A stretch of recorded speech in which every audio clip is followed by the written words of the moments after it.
Speed, the insight you need. I'm Jing. On the afternoon of September 6th in London, the key to number 10 Downing Street was officially given to Liz Truss, UK's third female Prime Minister, following Margaret Thatcher and Theresa May. Truss won the battle with 57% of valid votes, lower in comparison with Boris Johnson's 66% in 2019 and Cameron's 68% in 2005. Though often being compared with the Iron Lady, Miss Thatcher, Truss is facing a much more brutal reality than in 1979 when Thatcher took office.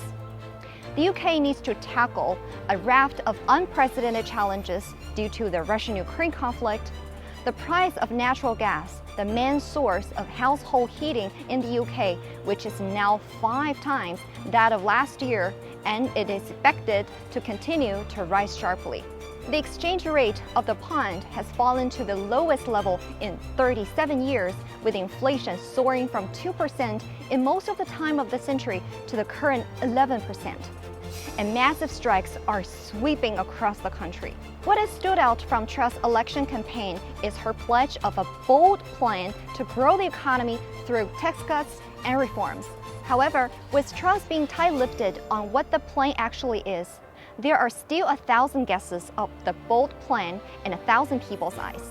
This is not simply a short-term issue. According to the famous British scholar Martin Yuck, the time when the Western countries dominated the world in most of the 1980s has passed due to the development of China and other developing countries. The influence of Western countries has now been greatly reduced.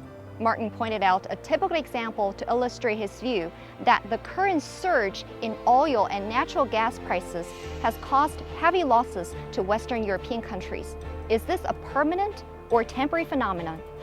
It seems that it is the former.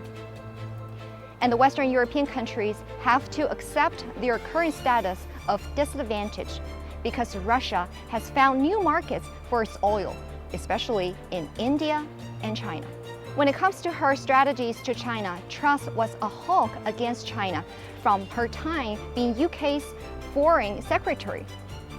During her 2-month campaign, she repeatedly advocated the China threat theory and stressed the need to help Taiwan defend itself.